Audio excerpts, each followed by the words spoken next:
Got it. Recording is in progress. Okay. My name is Rachel Scheinerman.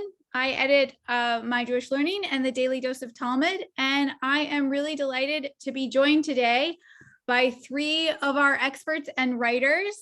Two of these folks are familiar from our Siyyums. We have Rabbanit Dasi Fruchter. Give us a wave. Hi, everyone. Mazel tov. Rabbanit Fruchter is the spiritual leader of the South Philadelphia Shtibel. We are also joined again by Rabbi Avi Strausberg. Give us a wave. Hi, good morning, good afternoon, good evening. Rabbi Strausberg is the director of National Learning Initiatives at Hadar, and also, if I might add, new mom to another adorable child recently. So we missed her last month and we're glad to have her back. And we have somebody who is not at all new to the Daily Dose of Talmud. You read him pretty much every week, but this is his first time joining us for a Siyyum. That's Rabbi Elliot Goldberg, who is an educational consultant and leadership coach. Would you give us a wave, Rabbi Goldberg?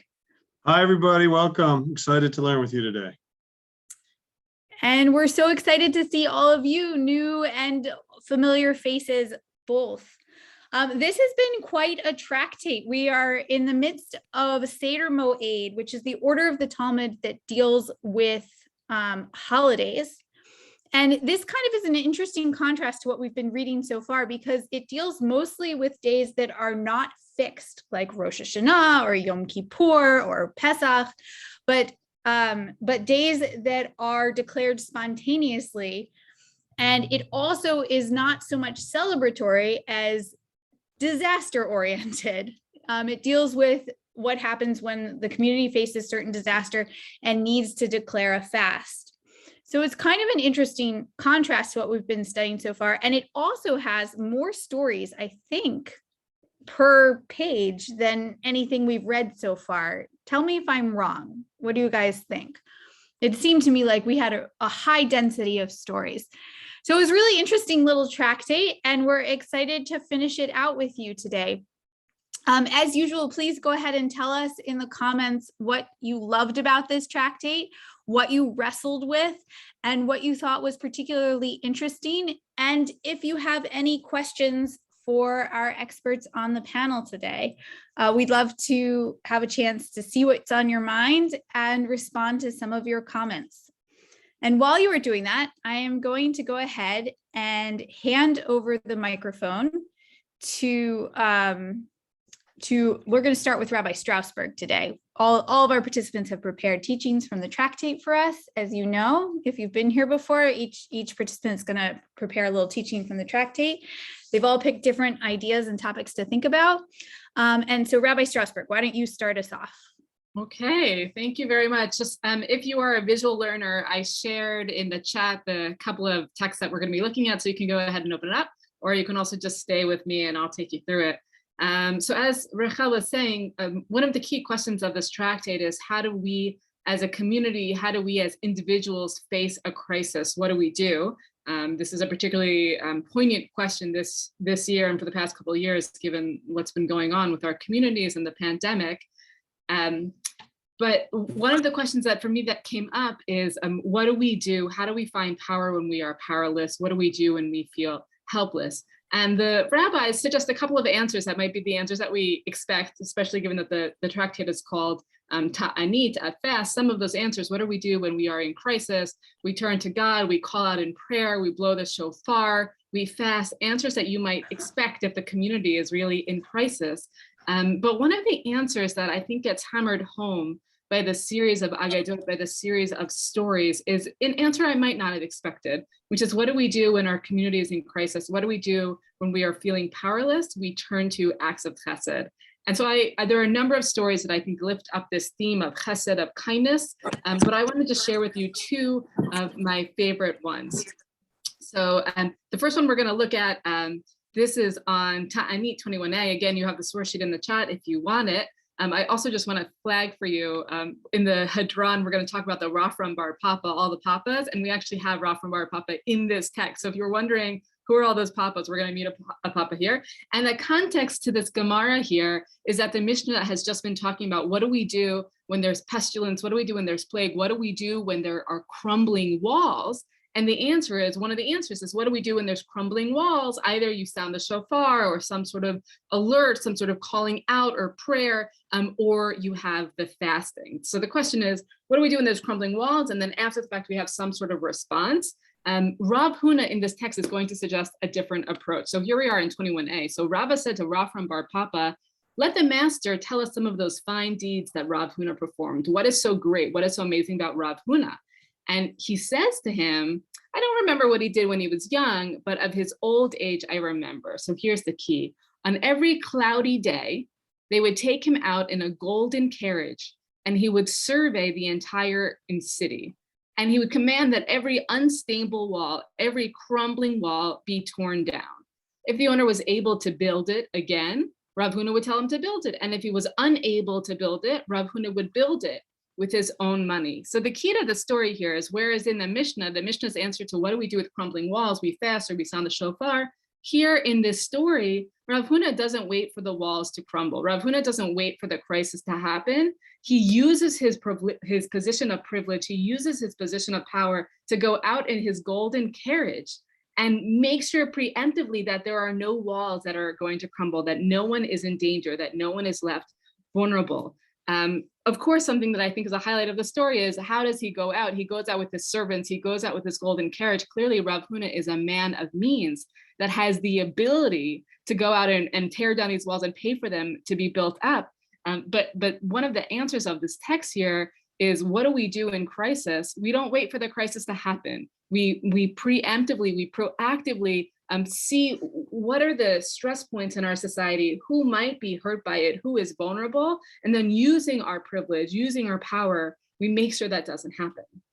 For me, a question that this text leaves, though, is what if we don't have a golden carriage? What if we don't have a golden carriage? What if we don't have the means of Rav Huna to pay for the walls to be rebuilt? And that's where this next little story comes in, short but sweet. This is just on the other Amud on 21b. We hear Besora Havo Devarta.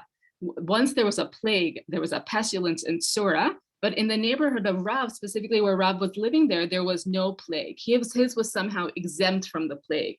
And the people thought, how could it be that in all of Sora there's this plague, but where Rav is living there is not? They thought that it was due to Rav's great merit. However, it was revealed to them in a dream that Rav's merit was too great and this matter too small for the merit of Rav to be involved. This is a little bit of a strange line in the story. They thought, oh, it must be Rav is so great and that's why his neighborhood is untouched, but it's actually like his greatness is beyond that. That couldn't be the reason why his community is spared. So why is his community spared? Rather, the reason why his community was spared, Ele mishum ha'hu gavra de mishayle mara uzvila likvora. Rather, it was because there was a certain man, a ha'hu gavra, some anonymous man we don't know, who would lend his hoe and his shovel to prepare sites for burial. When people needed a hoe or shovel for those who needed to be the kavod, the honor of being buried, who had died, that this man had a shovel and he would lend it out. And that's why this entire community was spared the plague. We get one more example. In Drokar, there was a fire, but in the neighborhood specifically of Rav Huna, the same Rav Huna, La Havot Lekta, there was no fire. Again, the people thought that it must be because of Rav Huna's great merit that his neighborhood is spared.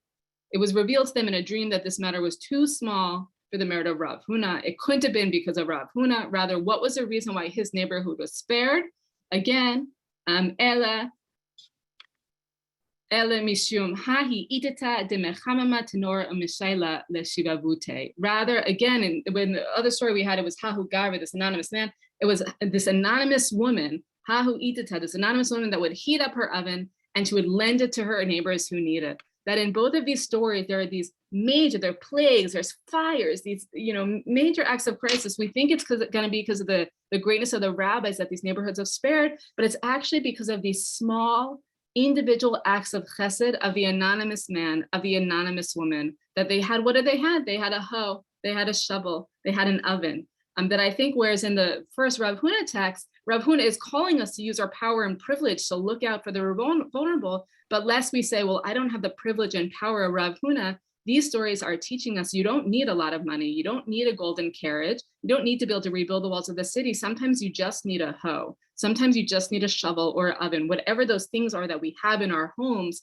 These individual small acts of kindness actually have the power of stopping a plague, of stopping a fire, of transforming entire communities. And so I think for a very powerful note on this Masechah that's all about fasting and prayers, that sometimes the fasting and prayers are not actually enough, or they're not actually all we need. Sometimes coupled and hand in hand with those prayers, with those fastings, those formulations of calling out to God, we actually just need chesed. And it could be the smallest thing. It could be just a warm oven. It could be just a shovel, but sometimes that can be enough. Sorry, unmuting. Thank you, Rabbi Strausberg. Thank you so much for reminding us that in the midst of tragedy, chesed is always a good answer, in addition to all these fancy pyrotechnics like fasting and so forth. I'm going to share some of your comments now. Up top, we have at least one person on this call from Kentucky. And as we all know, it was a really, really difficult weekend for Kentucky, experiencing a modern day communal tragedy. And so our hearts and thoughts are with you. Some of the other participants in this call also shared that in the comments. Feels like an interesting coinciding between these events and finishing up this tractate. Other comments we got about the tractate, folks, somebody loved the stories about Nahum Ish Gamzu, who said that everything Gamzu is, all of this is also for the good. And folks loved the stories and suggested that this Masechet, this tractate, would be a great way to introduce someone to Daf Yomi, especially stories of women who did miracles. And we have some questions for the panel. So you guys ready? Number one, when it comes to fasting in response to disasters, when do you know that it's time to quit?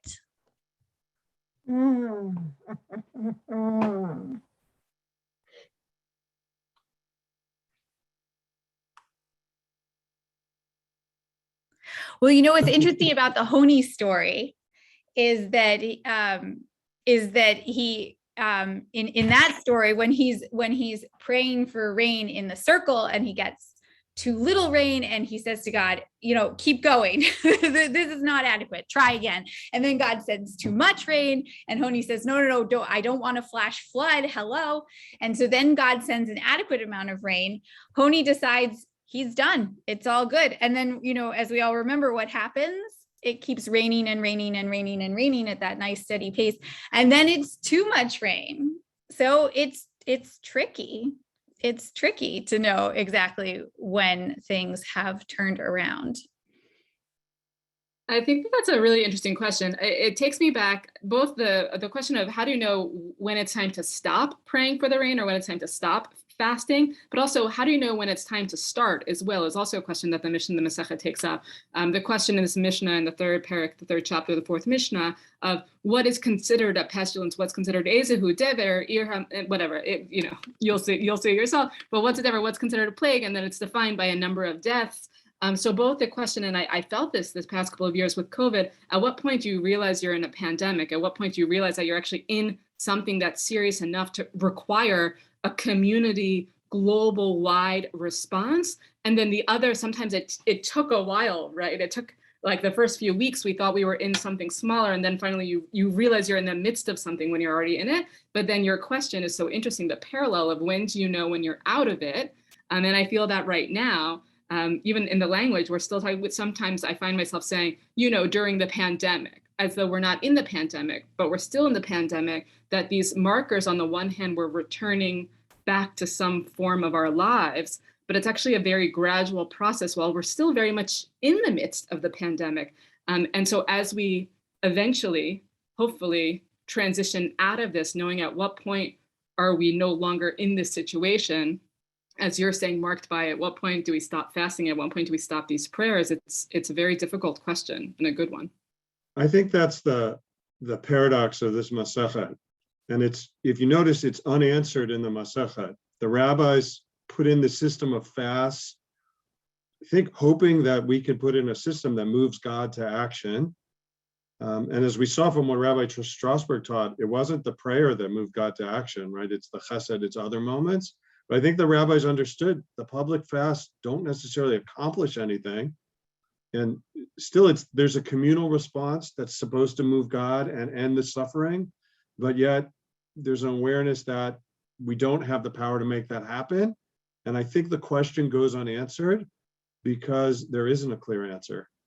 And the hard truth sometimes in the face of the world is that we don't know how to end suffering. I hate ending on that note. That's why I think that's why we might have all chosen. If there's a theme to this tractate, at least part of it is that things are fragile and insecure.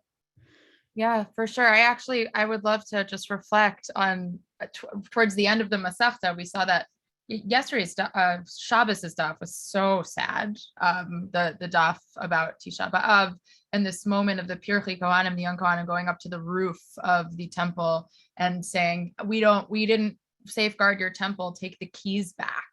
Right. And then a palm comes out from heaven and takes the keys, and then they end their lives. But the reason I'm mentioning that, Rabbi Goldberg, is because it's all about the keys, right? Like the whole story of Tractate Taanit is who has the keys, when are they taken back? And actually there is a time to the questioner where we stop davening or fasting for rain. Remember, it was like, well, if this date passes, tough luck, no more fasting, right? The rain should have come already and you got to move on. And I think in general, the way that we do grief as a people, there's always an end point to that grief. There was also some critiques of weakening your body when you're not supposed to weaken your body, and just move on when the time comes to move on. We have some other good questions here too. One is, why don't we call for communal fasts anymore? That's not actually true. So my colleague Ben Harris has an article to share with you guys. He's got it in the wings. He's going to put it in the comments now. But at the very beginning of the pandemic, rabbis in Jerusalem actually called for a communal fast in response to the coronavirus. So it is rare. We are lucky that we live in a world where we have a more global food system, and hopefully we are a little more insulated from famine than people were in the ancient world, at least in the developed Western world. But it actually is still a thing that we can and do is declare a fast in response to a communal tragedy. Right. The Rabbanit in Israel will call, there's still sometimes fast called for drought. And I know Israel's facing drought right now. The rains haven't come. There have been some questions about should there be public fasts in response to that in this season right now. So it's in some sections of our community, it's a live question based on the text we just studied. Yeah. I also see a comment in the chat coming by that points to the parallel between fasting in the face of public disaster and mourning practices, right? We saw in the tractate that sometimes the fasting was supplemented by various acts of mourning, putting on sackcloth and ashes, bringing the Torah scroll out into the public square and making it wear ashes. And so the question comes up, also, the reverse is true. Mourners are supposed to fast. And so the question posed here in the chat is, why is that so? What's the parallel here between the fasting and the mourning and so forth?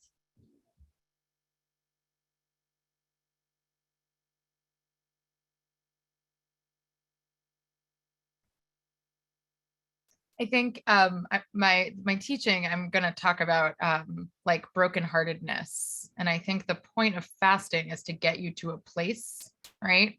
And I think one of the reasons I personally have a little bit of trouble connecting to fasting as a communal response to crisis is because we don't really relate to fasting quite that way anymore, perhaps.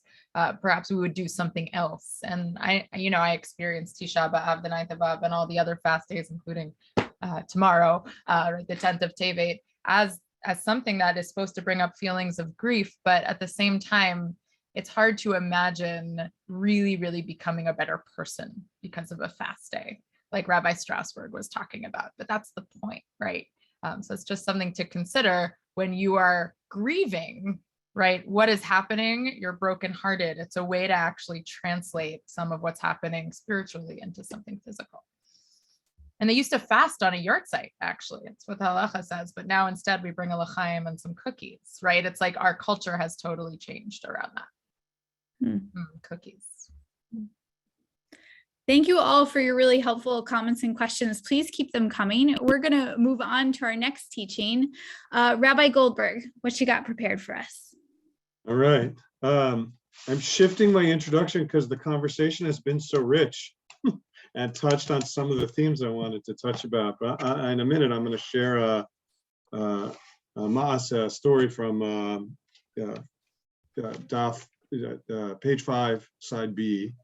But some reflections first about the Masechet. Maybe starting with that, where we just left off thinking about the rituals of fasting that we took on. I first learned about the power of fasting as a young child, not very young, but I guess middle young, when the movie Gandhi came out. I remember going to see it. Was like an epic film, right? Big stars, big screen. It was really long. I think it even had like an Israel hafsakat, like a break in the middle, so you could refill your snacks and go to the bathroom. But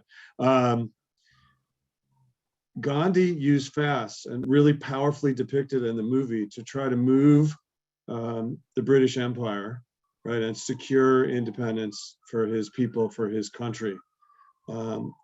And in some ways, the images of that film, which were just cinematographically, it was beautiful, and the notion that one man, through the power of fasting, could change the opinion of the power in the world that controlled his fate and the fate of his community, was just so inspiring to me as I watched that film.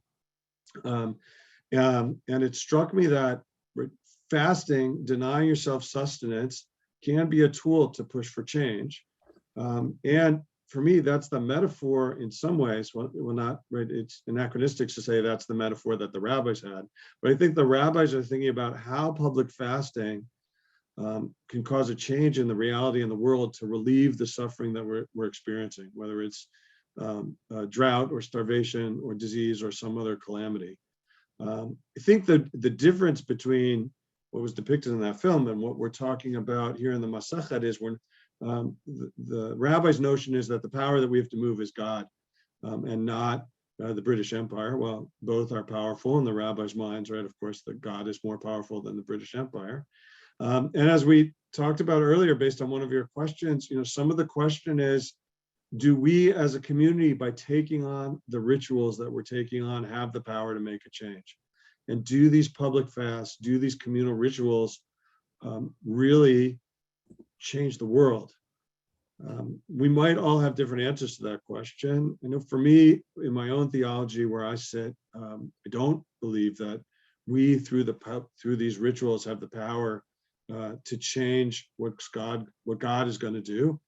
I don't believe that God intervenes in nature, in the world, in that sort of way. I'm sort of a God without supernaturalism kind of person. But I do think that these public fasts help call to our own consciousness the state that we're in. Sort of like Rabbi Strausberg was talking about before, like, how do we know we're in the pandemic? How do we know when it started? I think the trigger of calling the public fast was a way of saying, hey, this is something, and we have to respond to it. And what I love about this Masechet is it has these public ways that we call everyone's attention to this crisis that we're in, but yet at the same time, it has all these different quiet moments that show different responses that might be restorative, either to the individuals or the community or for the world. So I turned to a different story, different from what Rabbi Strausberg did, but parallel to it, about a moment that doesn't even address the need to fast or some calamity, but just deals with an interaction between two rabbis and how they choose to part from each other after being together for a little bit and exchanging words of Torah. So here's the story. It's on 5b, and it deals with Rav Nachman and Rav Yitzchak. And the Gemara says, when they were taking leave of one another, Rav Nachman said to Rav Yitzchak, "Master, give me a blessing." Rav Nachman asked Rav Yitzchak to give him a blessing. It's right. It's traditional to give a blessing, get a blessing from your teacher when you depart. Rav Yitzchak said to him, I will give you a parable. So what is this matter comparable? It's comparable to one who was walking through the desert and who was hungry and tired and thirsty, and he found a tree whose fruits were sweet and whose shade was pleasant, and a stream of water flowed beneath it. And he ate from the fruits of the tree and drank from the water in the stream and sat in the shade of the tree. And when he wished to leave, he said, Tree, tree, with what shall I bless you? If you say that your fruits should be sweet, if I say to you that your fruits should be sweet, they're already sweet. If I say to you that your shade should be pleasant, your shade is already pleasant. If I say that a stream of water would flow beneath you, a stream of water flows beneath you. Rather, I will bless you as follows. May it be God's will that all the saplings which they plant from you be like you. And so, says Rav Yitzchak to Rav Nachman, as we part, with what shall I bless you? If I bless you with Torah, you already have Torah. If I bless you with wealth, you already have wealth. If I bless you with children, you already have children. Rather, may it be God's will that your offspring shall be like you. So I really like that parable. One, it sort of contrasts like in the parable, the traveling in the desert to being at an oasis, and moments in the study of Torah are an oasis. And I think that for me, that's a good metaphor for life as we all face calamities, both small and large, both local and individual and large and communal. We often find ourselves in some sort of desert. And I know for me, it's within Judaism and within Torah that I found the oasis that's sometimes a pause that makes me feel strength and sustenance and shade and nourishment that helps me get through that time in the desert and that time alone maybe and that time without companionship. But I also like this notion of the blessing that there were lots of things that Rav Yitzchak could have said to Rav Nachman to offer him a blessing. But what he did was he recognized the resources that he had and the blessings that he had. And I like this moment of gratitude and appreciation that he used in that moment. And I know for me, as like all of us, we're experiencing our own sort of calamity, and both immediate that we're feeling about the pandemic, and I'm also right, the storms that many experienced in Kentucky and the Midwest, right, represent all kinds of changes in weather. There's lots of weather calamities we're experiencing as well. And I think finding ways to come together and to point out to each other the places that we do have what to sustain ourselves, even in the midst of the calamities that are there, and to be able to bless each other by pointing out the blessings that we have. And it's through that gratitude and noticing that what we have, I think that we find the strength to continue, and maybe even more so, excuse me, than by adopting public fasts and other rituals of mourning to help us focus. I think sometimes gratitude gives us the strength to move through the calamity. And maybe that's a reason why this story is tucked into a corner here at the beginning of our Masechet.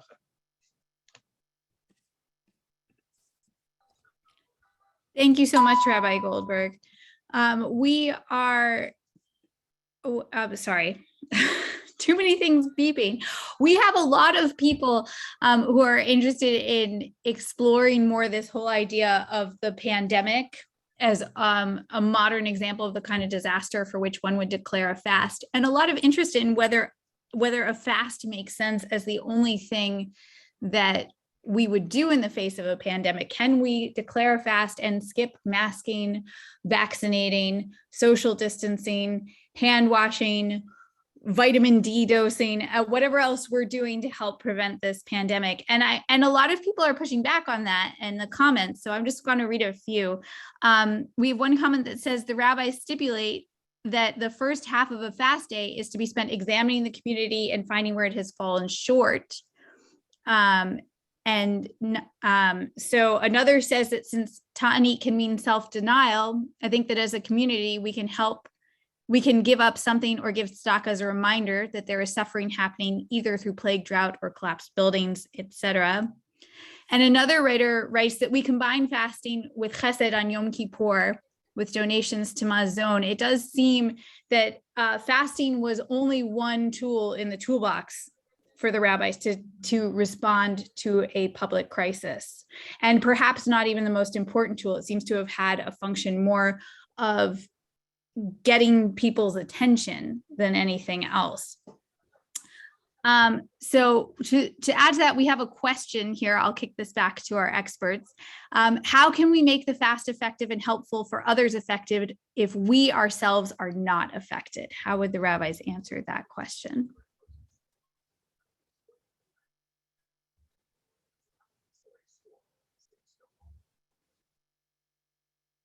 Just so I better understand that, Rachel, the question is, how do we make it more effective for other people if we're not affected by the calamity or by our own experience of fasting? I think by the calamity. I think I have the answer to this one, actually. You guys tell me if I'm wrong. I think that if you're not in the community affected by the calamity, you don't fast, but you still pray. Am I right about that? You're saying that if someone's experiencing a personal fast day, or there's, the question about raining in one town and not in the other, is that the question? Right, exactly. I think so. I think that's the question. That's how I understood it. I don't remember. Yeah, I think there's a difference. So much of Masechet Taanit, well, it goes to other calamities. There's a piece that's about there's no rain, and if the rain doesn't come in its season, we're going to have trouble later because there's not going to be enough food. And that's what Rabbanit Fruchter, you were saying before. There's an end time, right? The rainy season ends, and if rain didn't come, we just move into summer and hope that next year will be better. I think when we make the jump to global pandemic, to other sorts of calamities, like the time frame changes because it's not seasonal.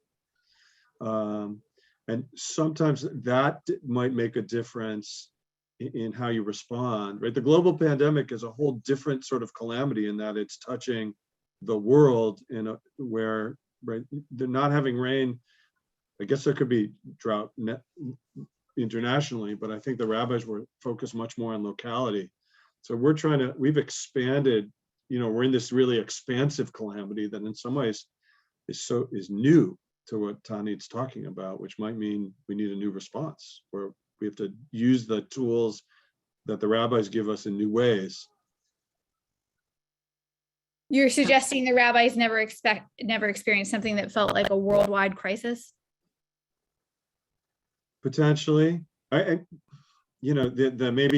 destruction of the temple felt like a world-shattering crisis to them, but it was local to, it wasn't worldwide because it was inflicted upon them by the Romans, who were worldwide as opposed to the Jews were local. The rabbis knew their place in the larger human society, that we were a small group in a larger world. In Israel and its droughts are a small land in a larger world. I don't know that they envisioned a calamity like this, in the time of the Talmud, but I'm not sure. It's possible they did. We did see I'm sorry, I don't remember the daf, but there was a question of, if it's over there, do I fast here? And there was I found it striking, just an interesting response of, yeah, because it's going to come here. Right. So there was this for a disease specifically, right? For a disease, we talked about rabies, perhaps, or possessed animals, which was fabulous. But there was a question of what it means to daven for something happening somewhere else, or even something that's on the way out, a passing army, right? We talked about that as well. But there wasn't this idea that it's not just about you. Probably not as global, like Rabbi Goldberg is saying it wasn't. They didn't imagine what we have now, but some spreading.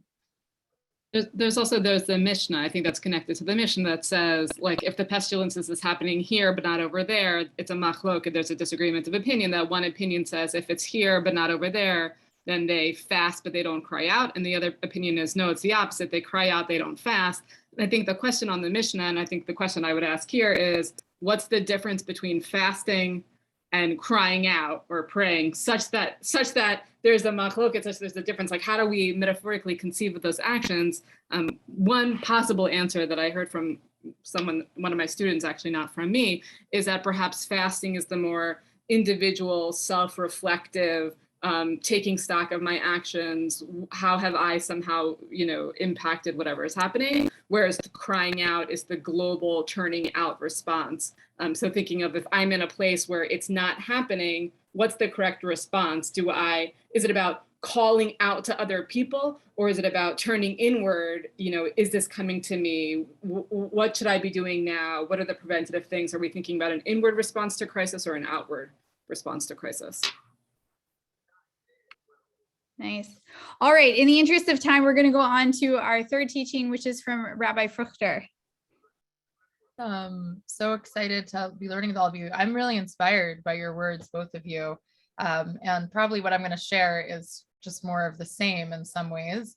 And Rabbi Goldberg, struck by your calling attention to the public acknowledgement of crisis, because what drew me to my teaching today was actually grief, public grief. And I think the United States, not everyone here is from the United States, but the United States has some of the most stringent, restrictive culture around grief expression, I think. And something that I've been reading a lot about is how we're going to be stuck with a grief pandemic after the actual pandemic, right? Because we're not actually expressing our grief right now in proper ways. I mean, look at the way we express grief in this country. Look at what Memorial Day is, right? And so as we concluded on yesterday's stuff, we had a really powerful statement, this statement of, Eino mitabel al Yerushalayim, eino roeh b'simchasaf. You don't grieve over Jerusalem, you're not going to be able to have joy in its renewal and its happiness, right? And it feels to me in some ways that the message of the entire Masechta is, when there is crisis, you better learn how to grieve and to get down and dirty with that grief. And really feel it publicly, communally. We saw towards the beginning of the Masechta, the middle, the idea that we take the Aron Kodesh out. There was a discussion about what's more humiliating, putting ashes on your own head if you're an important person, or other people putting ashes on your head if you're an important person. Guess which one it is? Other people putting ashes on your head. Let's feel it, because actually sometimes the communal crisis doesn't get us to that place. Actually, that question that was asked was a similar thing. But actually someone has to make you feel bad about yourself in order for you to connect empathically to what's going on in the larger community. And we end up actually fasting and praying, not for the point of fasting and praying, but to break our hearts, as Rashi says a number of times throughout the Masechta. It's about brokenheartedness. And I want to actually just, applaud all of us for learning this Masechta and enjoying these stories. But that entire chapter of Masechet Taanit, which is called Pirka de Chasida, the chapter that's all about like the righteous people and their miracles. There was one story that really stuck out to me that I think has this message of, you can't get off crisis easy, right? There's no way to do that without working hard, without really feeling it. It's a story that might have made you cringe. It's the story of this guy, Rabbi Mani, and his wife, Chana. Anyone remember this story? Raise your hand. Remember this story? Rabbi Mani, it was very short. Yeah, he basically comes to Rabbi Yitzchak ben Eliashiv, who's a miracle worker. Okay. And he's like, my wife is unattractive. Can you fix that for me? And right before, he had a similar situation where he's like, my wife's family, who's rich, is awful and making fun of me because I'm poor. And then he causes a miracle to happen. And now he's rich and his family is pressing him for money, right? It's kind of like this dissatisfied man, just kind of over and over again. So Rabbi Mani is like, okay, well, what's her name? And he responds, Chana. Her name is Chana. What does the word Chana mean? It means graceful, wonderful, kind, right? And so ultimately what happens is the miracle worker, Rabbi Yitzchak ben Eliashiv, turns her, quote, beautiful, right? He does the miracle, and Chana is mean to him because of her beauty, or arrogant because of her beauty. And then he goes back and he's like, excuse me, can you change her back? Right. So it's this funny story in some ways, but ultimately, I think it's about the miracle worker, Rabbi Yitzchak ben Eliashiv, saying to Rabbi Mani, have you asked your wife her name recently? Her name is Chana, you doofus. She's awesome, right? Like, if you do this, you're just going to have more problems. If you ask for a miracle to change your fate for you, you're really just going to be back here in 5 minutes asking me for the next thing, the other thing. And your wife is going to feel that distance between you and her. Actually, Rashi says that what happens in her meanness, if you look at the root of the word, it's like she creates a fence between her and him, right? It's like miracles are not what we're about as a people. Miracles are part and parcel of what happens when we are in deep crisis as a people, whether that's Yetziat Mitzrayim, leaving Egypt, or being in a communal crisis like a drought or a fast. But how we respond is both what Rabbi Strausberg said, Rabbi Goldberg said. We actually have to do the work. And I want to conclude my words today by saying, I saw in the chat, a few people said, Daf Yomi is my oasis in this place of grief, in this global pandemic. I actually think that if you take a deep breath and make some space for grieving what's going on in the world right now in your Daf Yomi every day, that's more than most people are doing for a global calamity. When we step back and we're like, this resonates with me about how I'm experiencing this. I don't know if you recall, but we talked about the Mapolet, the rubble collapse, right as Surfside was happening in Miami, right? We made space for that grief. So thank you to Masechet Taanit for reminding us that we actually have the power to both be mitabel, to grieve our crises, but also to be misamech, right? To actually experience the simcha that comes on the other side, if we can really feel it. Thanks for learning, everyone.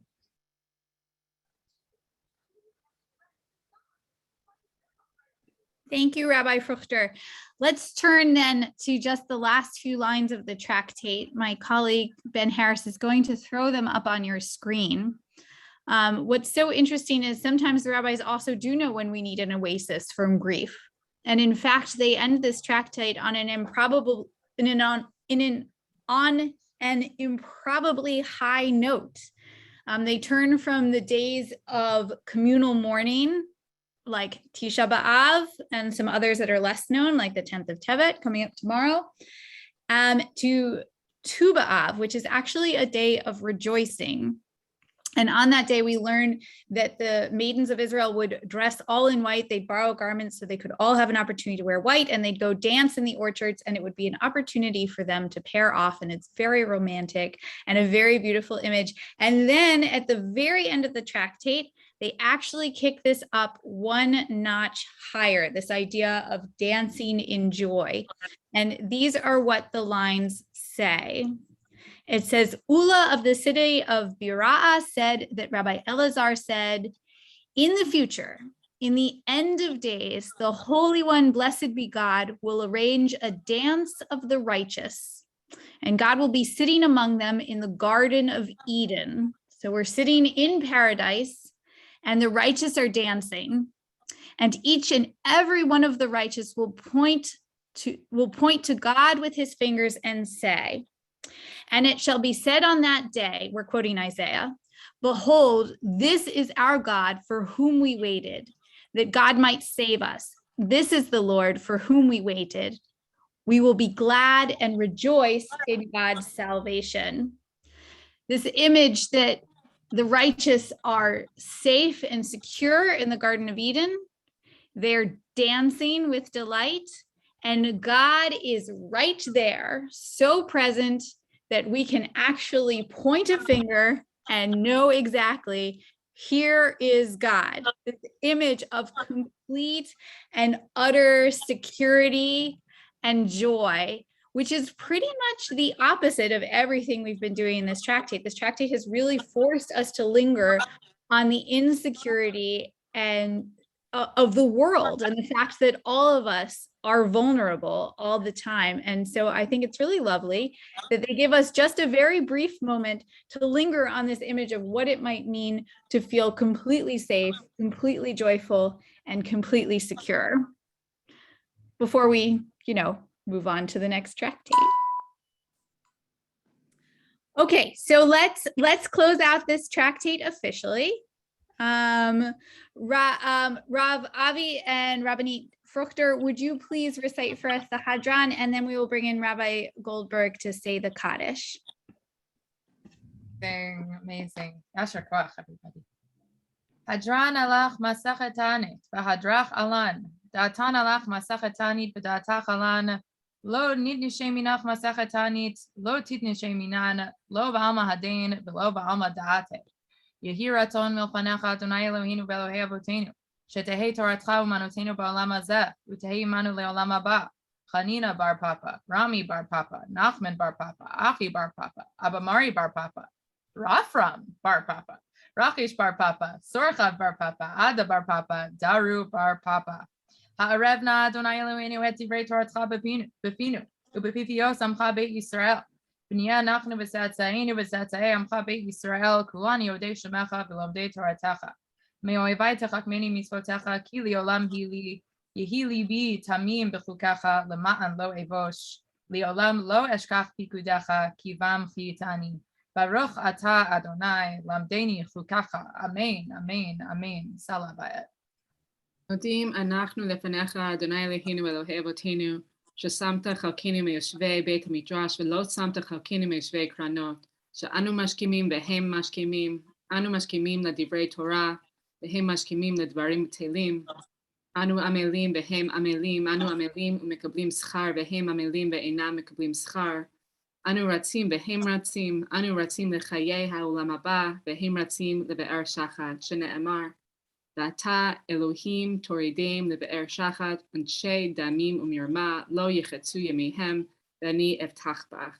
Yehi ratzon lefanecha Adonai Elohai kashem shazartani l'sayem masechet Taanit ken ta'azrini להתחיל מסכתות וספרים אחרים לסיימם ללמוד וללמד לשמור ולעשות ולקיים את כל דברי תלמוד תורתך באהבה בזכות כל התנאים והאמורים ותלמידי חכמים יעמוד לי ולזרעי שלא תמוש התורה מפי ומפי זרעי עד עולם ויתקיים בי ויתהלך תנחה אותך בשוכבך תשמור עליך והקיצותה היא תשיחך כי בי ירבו ימיך ויוסיפו לך שנות חיים אורך ימים ומינה משמאלה עושר וכבוד אדוני עוז לעמו ייתן אדוני יברך את עמו בשלום.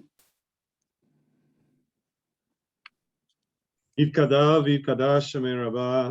אמן. בעלמא דהוא עתיד להתחדתה ולחיה מתיה ולעסקה יתהון לחיי עלמא ולמבנה קרתא דיור שלם ולסכללה היכלי בגאווה ולמעקר פולחנה נוכרעה מנערה ולעטבה פולחנה דשמיא לעטרה וימליך קודשא בריחו במלכותי ויקרא בחייכון ויומכון ובחיי דכל בית ישראל בגאלה ובזמן קריב ואמרו אמן.